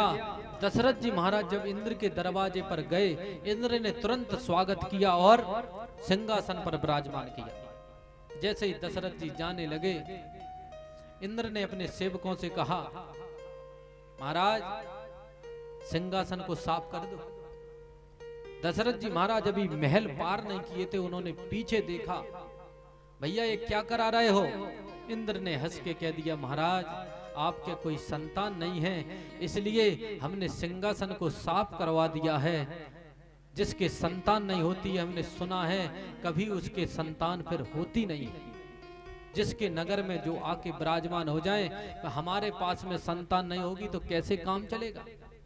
आज दशरथ जी महाराज को कष्ट हुआ, अभी तक दशरथ जी महाराज को कष्ट नहीं हुआ था, मात्र आज कष्ट हुआ है। और आके अपने गुरुदेव के श्री चरणों में कहा गुरुदेव निज दुख निज सुख दुख सब गुरहि सुनाव। सबसे पहले गुरुदेव के पास में जाके सुख का वर्णन किया। गुरुदेव ने पूछा बेटा कैसे पधारे हो। बोले महाराज आपकी बड़ी कृपा है, बड़ा अयोध्या में सुख है, किसी बात की चिंता नहीं है। गुरुदेव ने कहा बेटा पर आपका दुख बहुत, मन बहुत मलिन है, अंदर कुछ दुख है, वो दुख के बारे में बताओ। सबसे पहले क्या सुनाया? सुख। और हम लोग उल्टा करते हैं, जब भी किसी भगवान की शरण में जाते हैं, किसी गुरु की शरण में, किसी संत की शरण में जाते हैं तो दुख नहीं सुनाते, सबसे पहले हम दुख सुनाते, सुख सुनाते ही नहीं। दशरथ जी महाराज ने सर्वप्रथम सुख सुनाया, उसके बाद में दुख सुनाया। हाँ महाराज, एक दुख है। गुरुजी ने कहा बेटा कौन सा दुख है? बोले महाराज हमारे पास में संतान नहीं है, यदि आपकी कृपा हो जाए तो एक संतान हो जाए। दशरथ जी महाराज की 4 अवस्था हो गई थी, इसलिए गुरुजी ने कहा बेटा चिंता मत करो, तुमको 4 पुत्र होंगे, हमारा आशीर्वाद है। किसी ने गुरुजी से पूछ दिया महाराज आपको पता था कि इनके 4 संतान होगी, तो दशरथ जी को पहले ही क्यों नहीं बता दिया? गुरुदेव ने कहा भैया हमको तो पता था, पर दशरथ जी को अभी तक संतान नहीं चाहिए थी। आज दशरथ जी को कष्ट हुआ है कि हमारे घर में भी एक संतान होना चाहिए, इसलिए उन्होंने तो मांगी एक और मेरे घर तक चलकर आए हैं, इसलिए हम उन पर इतने प्रसन्न हो गए कि हमने आशीर्वाद के रूप में उनको 4 संतानें भेंट में दे दी। आज आत्मदेव जी महाराज जब नगर में बैठते हैं, नगरवासी कहते हैं महाराज और तो आपके घर में सब सुख है, पर आपके घर में संतान नहीं है। कोई ऐसा जाप करिए, कोई ऐसा तप करिए, कोई देवता की शरण में जाइए कि हमको संतान हो जाए। भैया संतान अपने पुण्य से, पुरखों की दिव्य दृष्टि से ही संतान मिलती है। यदि पुरखों की दिव्य दृष्टि ना हो, पितृरुष्ट हो, तो उस घर में फिर दिव्य दृष्टि मिलने वाली कोई संतान होने वाली नहीं है। अब हम लोग समझे कैसे कि हमसे पितृ नाराज है। ज्योतिष की बात है, बोले महाराज अपने घर में कोई हकला हो जाए, तुतलाने लगे बड़ी उम्र तक भी, तो समझ जाओ कहीं ना कहीं हमसे पित्त नाराज है। क्यों? क्योंकि यदि उनकी कृपा होगी तो हमारे घर का कोई बाल बांका करने वाला नहीं है। उनकी कृपा में कहीं कमी होती जा रही है, इसलिए हमारे घर में कोई हकला हो गया है। कोई सूरदास हो जाए, कोई विकलांग हो जाए, बड़ी उम्र में नहीं, जन्मजात शिशु, समझ जाओ कि हमारे घर के जो पितृ हैं वो हमसे नाराज हैं। घर में कोई सुख शांति का कार्यक्रम कराएं जिससे पितृ हम पर कृपा कर दे। एक संतान तो हो गई कोई बात नहीं, पर अगली संतान जब भी भगवान देवे, हमारे पितरों की कृपा हो तो वो साफ सुथरी देवे, जिससे हम 4 जगह अपनी संतान को दिखा सकें कि ये हमारा पुत्र है। आत्मदेव जी महाराज भगवान की शरण में जाते हैं और कहते सरकार हमको एक पुत्र दे दो।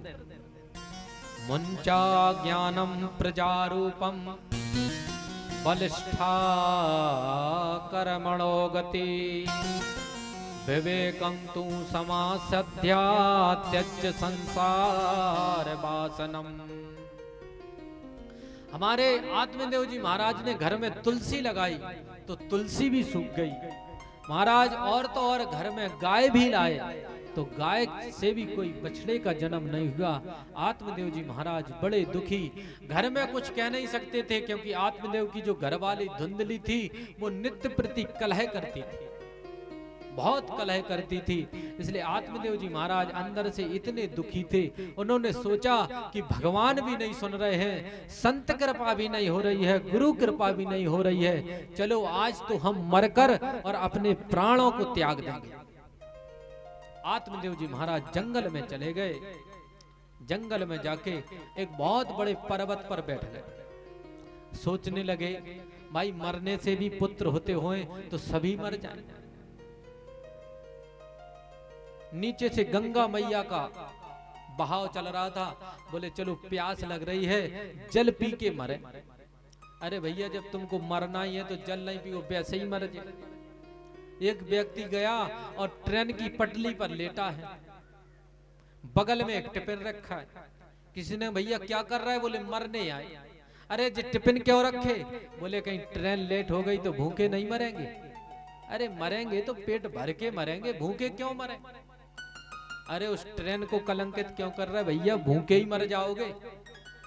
जैसे ही जल पीने के लिए आए, भगवान ने वहीं एक संत के रूप में प्रकट हो गए और नदी के पास में बैठे बैठे हमारे आत्मदेव जी महाराज रो रहे थे, विलाप कर रहे थे कि ऐसा हमने कौन सा अपराध किया कि हमको संतान नहीं मिली।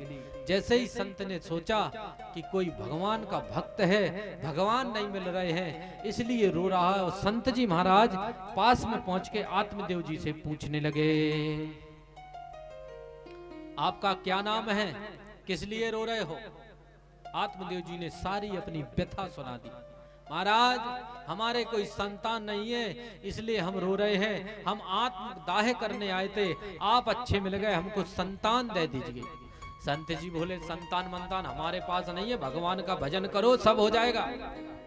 आत्मदेव जी ने दोनों पैर पकड़ लिए, बोले महाराज संतान देते हो कि हम आपके चरणों में अपना मस्तक पटक पटक के अपने प्राण दे देंगे और ब्रह्म हत्या लेने के लिए आप तैयार हो जाओ। संत जी बोले, लो बढ़िया, अपने रास्ते जा रहे थे, दया दिखाई तो आफत आ गई, अब हमको ब्रह्म हत्या लग जाएगी। संत जी ने बहुत समझाया, भैया मरो मत। अपनी एक झोली में से एक फल निकाला और आत्मदेव जी से बोले, बेटा इस फल को अपनी धर्मपत्नी को खिला देना और भगवान के आशीर्वाद से 9वें महीने में तुम्हारे यहाँ भी एक पुत्र का जन्म होगा। आत्मदेव जी महाराज बड़े खुश, संत कृपा हो गई। आत्मदेव जी ने कहा, महाराज कुछ नियम तो नहीं है?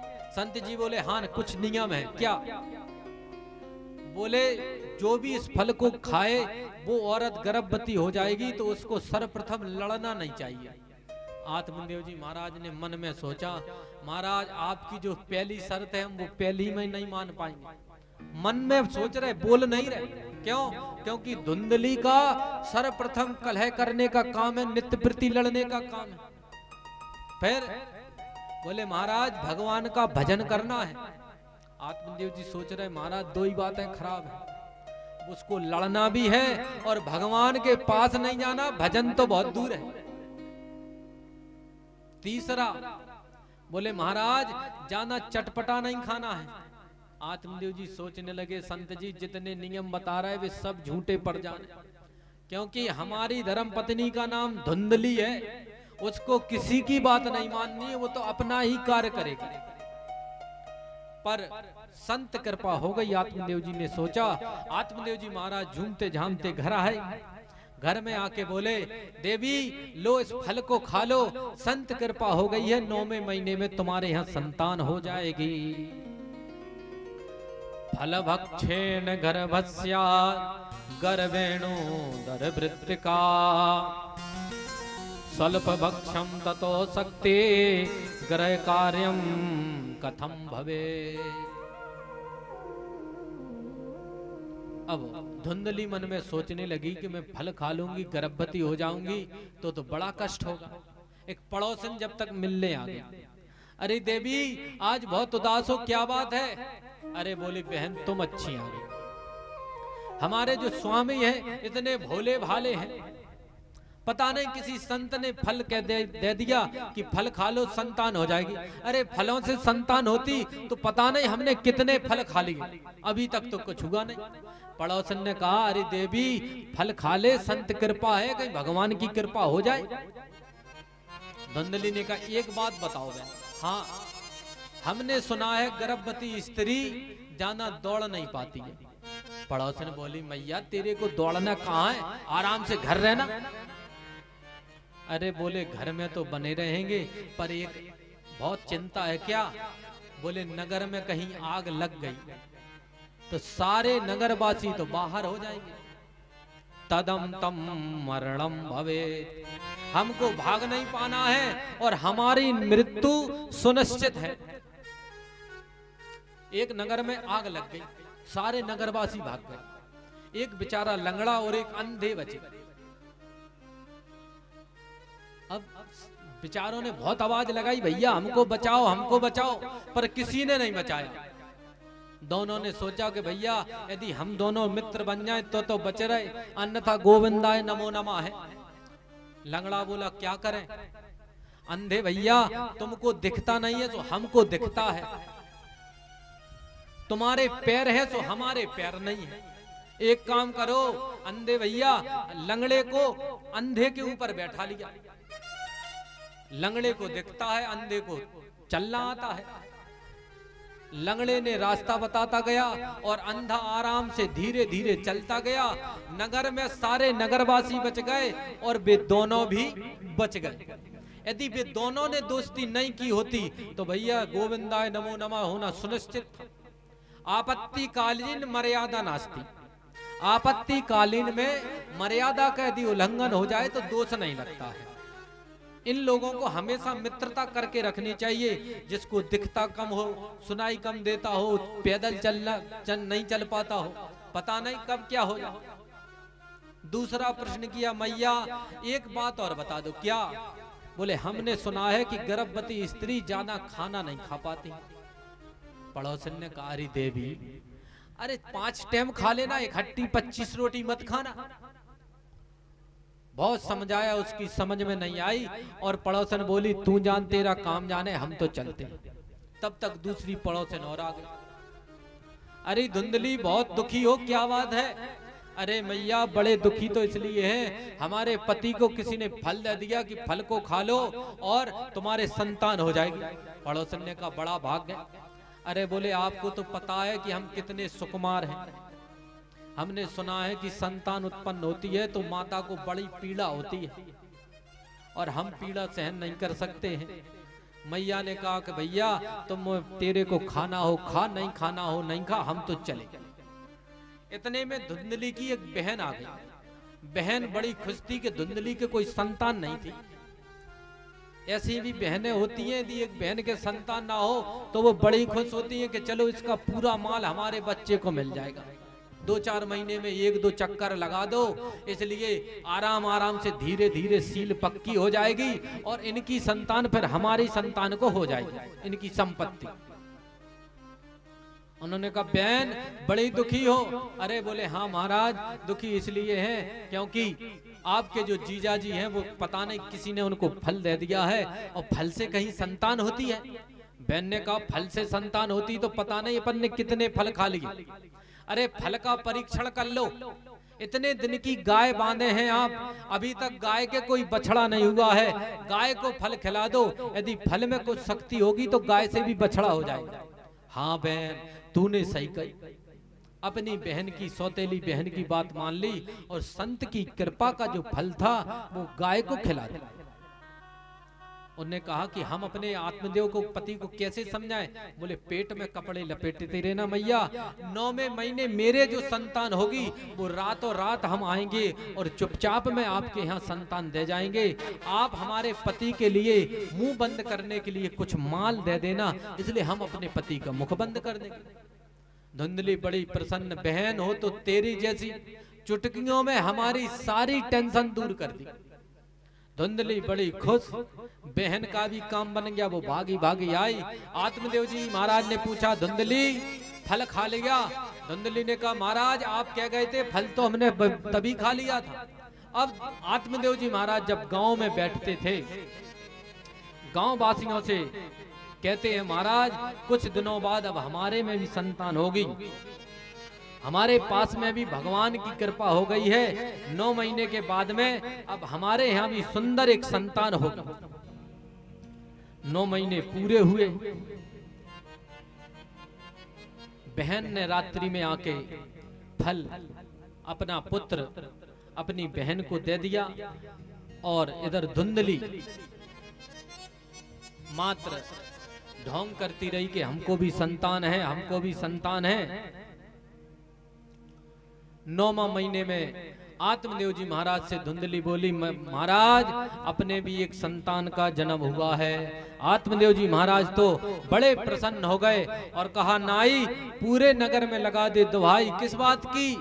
बोले आत्मदेव जी महाराज के संतान हुई है। नाई भागा भागा गया और सारे नगर में दुहाई दे दी। नगरवासी बड़े प्रसन्न हुए। पंचांग दिखा। पंचांग में जैसे ही ब्राह्मण लोग पंचांग देखने लगे, धुंधली आई और सांकर को पकड़ के खड़ी हो गई। आत्मदेव जी महाराज, आप हमारे पुत्र का नाम नहीं रखोगे, हम ही रखेंगे अपने पुत्र का नाम। क्यों? क्योंकि 9 महीने कष्ट हमने उठाया है, आपने नहीं। आत्मदेव जी महाराज ने कहा ठीक है देवी, आपको जो नाम रखना हो वो नाम रख लो, पर कुछ ना कुछ नाम रख लो। बोले मेरा नाम धुंधली और हमारे पुत्र का नाम धुंधकारी। यहां पर एक बहुत अच्छी बात समझने की है। नामकरण हमेशा ब्राह्मणों से ही कराना चाहिए। क्यों? ब्रह्म वाक्र जनार्दना। यदि हम ब्राह्मणों से नामकरण कराएंगे तो भैया जितना शक्तिशाली ब्राह्मण होगा उतना हमारे पुत्र आगे नाम रोशन करेगा। धुंधली ने अपने पुत्र का नाम अपने ही हाथों रख लिया था, इसलिए जैसा नाम वैसा गुण, सही धुंधकारी बन गया। 6 महीने के बाद में गाय ने भी जन्म दिया। उसके कान गाय जैसे थे, इसलिए उसका नाम गोकर्ण रख दिया। दोनों बड़े हुए। गोकर्ण पंडितो ज्ञानी धुंधकारी महाखला। गोकर्ण जी महाराज तो पंडित जी बन गए और धुंधकारी खल हो गया। नगर में जितने भी छोटे छोटे कुत्ते होते थे उनको पकड़ के कुएं में फेंक देता था। छोटे छोटे बच्चों को कुएं में फेंक देता था। सारे नगरवासी आज फिर आत्मदेव जी के पास आए, महाराज अपने पुत्र को समझाओ, ये तो बड़ा पापी है। आज आत्मदेव जी महाराज बड़े दुखी हुए कि भैया पहले ही बड़े सुखी थे कि पुत्र नहीं था, आज पुत्र है फिर भी दुखी है। यहां से एक बात सीखनी चाहिए कि पुत्रों से कभी सुख मिलने वाला नहीं है। जब आत्मदेव जी महाराज के पास पुत्र नहीं था तब भी दुखी थे, और आज पुत्र है तब भी दुखी है। हमारे गोकर्ण जी महाराज बड़े ज्ञानी और धुंधकारी, नित्य प्रति कुछ ना कुछ काम खराब करने लगा। धीरे धीरे जुआ खेलने लगा। आत्मदेव जी ने समझाया, बेटा हम ब्राह्मण हैं, जुआ हमारा काम नहीं है खेलने का, जुआ नहीं खेलना चाहिए। पर धुंधकारी ने एक भी बात नहीं सुनी और आत्मदेव जी महाराज को प्रताड़ित किया, खूब दंडित किया। आत्मदेव जी महाराज बड़े दुखी हुए और आत्मदेव जी महाराज आज मरने के लिए जैसे ही जाने लगे, आत्मदेव जी महाराज जब जा रहे थे तो हमारे गोकर्ण जी महाराज की निगाह पड़ गई। बोले पिताजी कहाँ जा रहे हो? बोले बेटा मरने जा रहे। नहीं पिताजी मरना नहीं है। तो बोले संघर्ष करें। कैसे? देहस्य मांस रुद्रे भीमतिम त्यजत्वम जाया सुता सिदु सदा ममतां विमुंचा पश्यानिशं जगदिदं क्षणभंगुनिष्ठं वैराग्य राग रसको भव भक्ति निष्ठा। बोले महाराज जो देह है मांस हड्डी की बनी हुई है, इस देह को यदि पवित्र करना है तो 10म स्कंद पाठात जंगल में जाइए और भगवान का भजन करिए और 10म स्कंद भागवत का पाठ करिए तो आपका उद्धार हो जाएगा। आज हमारे आत्मदेव जी महाराज अपने पुत्र से दुखी होकर जंगल में भजन करने के लिए चले गए। जैसे ही आत्मदेव जी महाराज गए, गोकर्ण जी को बड़ा बुरा लगा कि 2-2 पुत्र जिस घर में और बूढ़ा पिता आज घर को छोड़ के जा रहा है, ऐसे पुत्रों पर लालायत हैं हम कि ऐसे पुत्र होते ही नहीं तो ठीक। आज आत्मदेव जी महाराज बड़े दुखी होकर और भगवान का भजन करने के लिए जंगल में गए। धुंधकारी मैया के पास गया, मैया धुंधली कुछ माल दे दो, अन्यथा अब आपका नंबर है। धुंधली ने बहुत रोई, बेटा घर में जो रखा था तूने पूरा माल पूरा खजाना बेच दिया, अब घर में कुछ नहीं है। जब मैया ने मना किया, धुंधकारी बड़ा क्रोध में आया और धुंधली की मार देने लगा। अंध पासे स्नेह पासे बंधु पंग रहम सठा।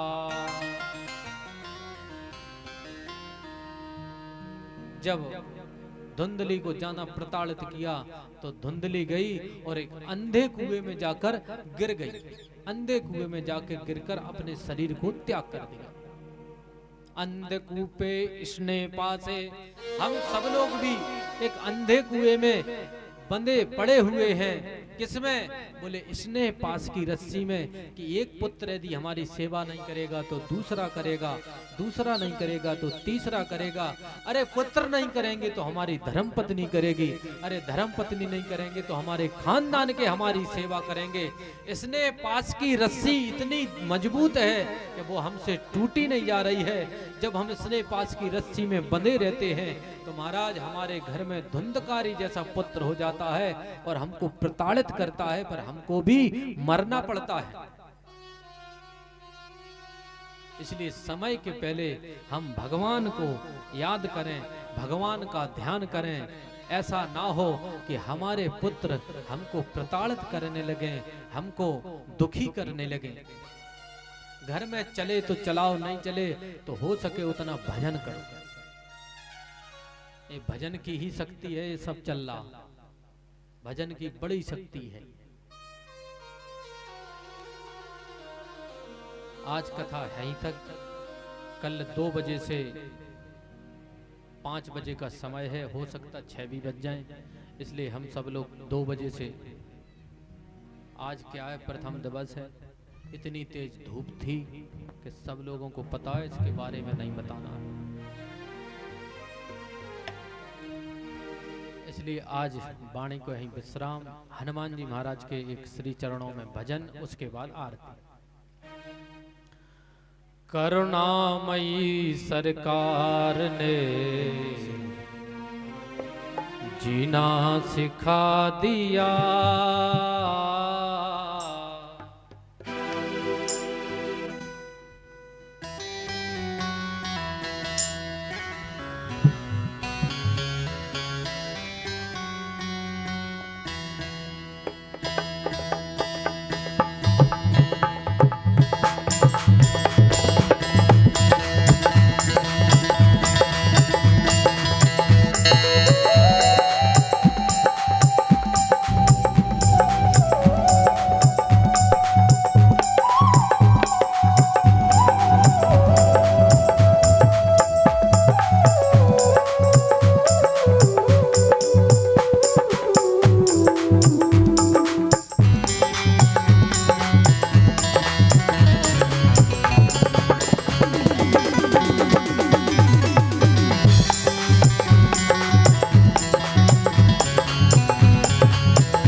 जिसने कभी भी आज तक सजदा नहीं किया, जिसने कभी भी आज तक सजदा नहीं किया, जिसने कभी भी आज तक सजदा नहीं किया, जिसने कभी भी आज तक सजदा नहीं किया, सजदा नहीं किया, प्यारे सजदा नहीं किया, सजदा नहीं किया, सजदा नहीं किया।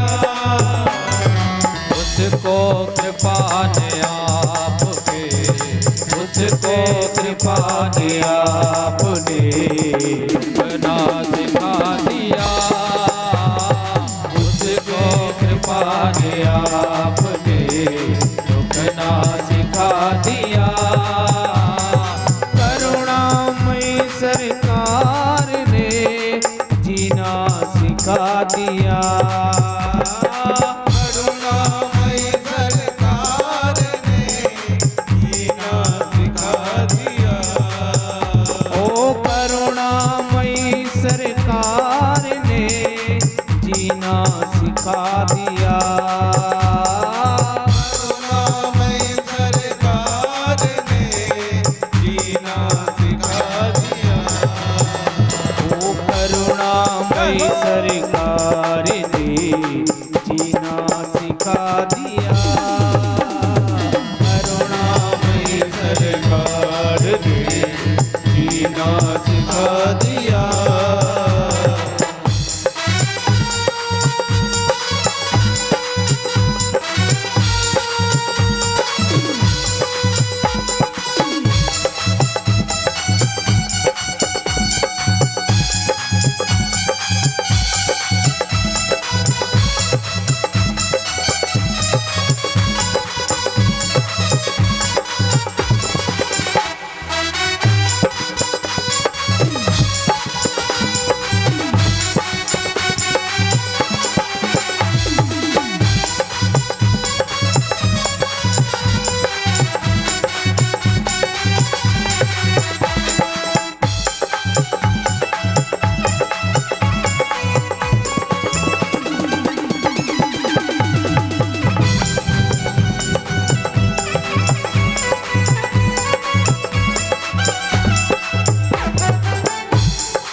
रहते हो दिल जिगर में, आँखों में हर घड़ी, रहते हो हर जिगर में, आँखों में हर घड़ी, रहते हो दिल जिगर में, आँखों में हर घड़ी, रहते हो दिल जिगर में, आँखों में हर घड़ी, प्यारे आँखों में हर घड़ी, प्यारे आँखों में हर घड़ी, प्यारे आँखों में हर घड़ी, मस्ती का जाम आपने, मस्ती का जाम आपने ऐसा मिला दिया, मस्ती का जाम आपने ऐसा पिला दिया, करुणामयी सरकार ने जीना सिखा दिया, करुणामयी सरकार ने जीना सिखा दिया। सभी बोलिए, ओ करुणामयी सरकार ने जीना सिखा दिया, करुणामयी सरकार ने जीना सिखा दिया।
चमक देख कर भटका हुआ था मैं। दुनिया की चमक देख कर भटका हुआ था मैं। दुनिया की चमक देख कर भटका हुआ था मैं। दुनिया की चमक देख कर भटका हुआ था मैं। प्यारे भटका हुआ था मैं। प्यारे भटका हुआ था मैं। मुझको दया ने आपके, मुझको दया ने आपने चरणों में ला दिया। मुझ पे दया ने आपने चरणों में ला दिया। करुणामय सरकार ने जीना सिखा दिया। करुणामय सरकार ने जीना सिखा दिया। करुणामय सरकार ने जीना सिखा दिया। करुणामय सरकार ने जीना सिखा दिया। करुणामय सरकार ने जीना सिखा दिया।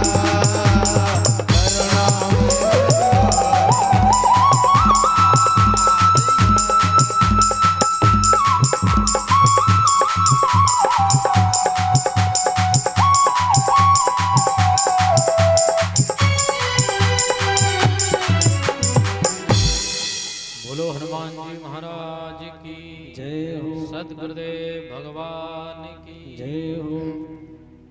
हमारे यज्ञ के मुख्य जवान हैं परम पूज्य हमारे पिताजी और राकेश फूफा जी और मनीष गोहना और राकेश पाल और देवी दयाल पाल, 5 लोग यज्ञ की सेवा करेंगे।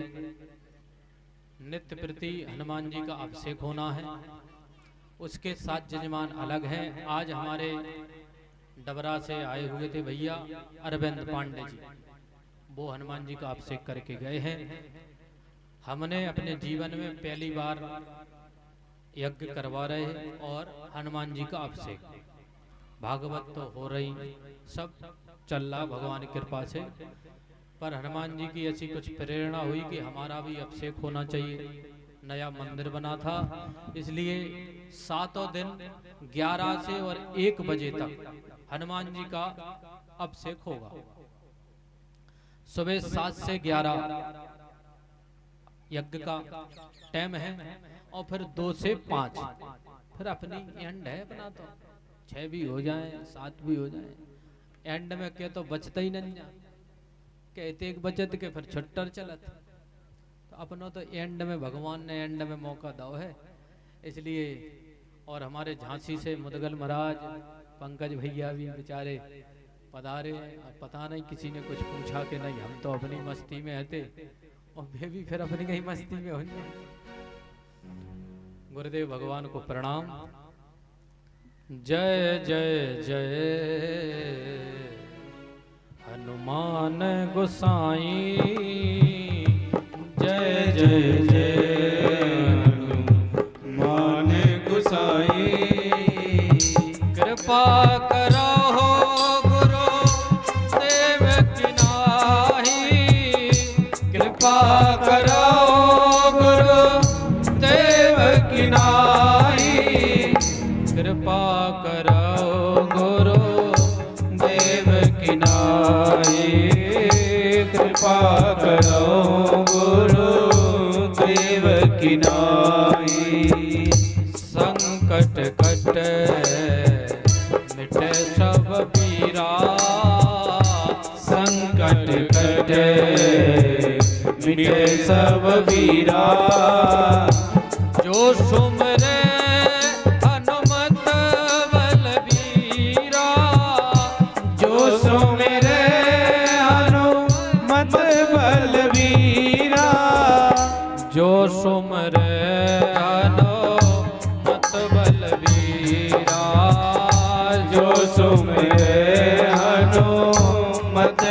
बलवीरा। ऐसन हट कर हऊ पहचाने, ऐसन हट कर हऊ पहचानी। साधु ते होए ना कारज हानि, साधु से होए ना कारज हानि। साधु ते होए ना कारज हानि। साधु से होए ना कारज हानि। पवन तनय संकट हरन मंगल मूरत रूप, राम लखन सीता सहित हृदय बसो सुरभूप। राम लखन सीता सहित हृदय बसो सुरभूप। राम लखन सीता सहित हृदय बसो सुरभूप।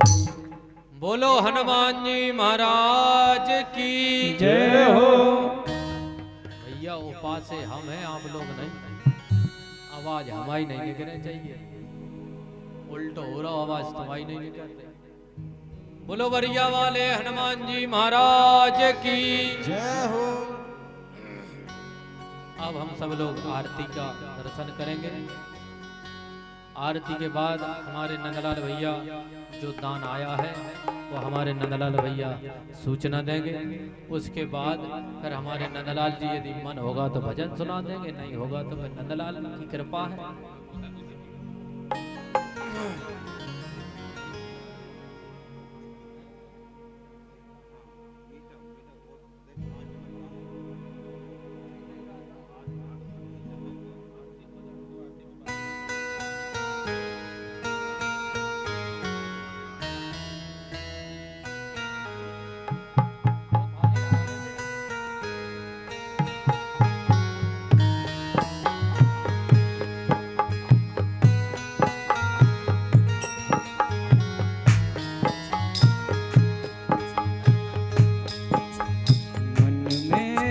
बसाकर तेरी मूर्ति, उतारूं मैं भगवन तेरी आरती।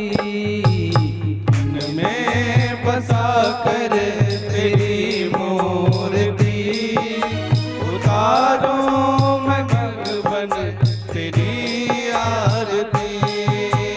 करुणा करो कष्ट हरो ज्ञान दो भगवन, भवों में फंसी नाव मेरी तार दो भगवन। करुणा करो कष्ट हरो ज्ञान दो भगवन, भवों में फंसी नाव मेरी तार दो भगवन। दर्द की दवा तुम्हारे पास है, दर्द की दवा तुम्हारे पास है। दर्द की दवा तुम्हारे पास है, दर्द की दवा तुम्हारे पास है। जिंदगी दया की है भीख मांगती, मन में बसा कर तेरी मूर्ति, उतारो मैं भगवन तेरी आरती। मन में बसा कर तेरी मूर्ति, उतारो मैं भगवन तेरी आरती। मांगू तुझसे क्या मैं यही सोचूं भगवन, जिंदगी जब तेरे नाम कर दी अर्पण। मांग तुझसे क्या मैं यही सोचूं भगवन, जिंदगी जब तेरे नाम कर दी अर्पण। सब कुछ तेरा कुछ नहीं मेरा, सब कुछ तेरा कुछ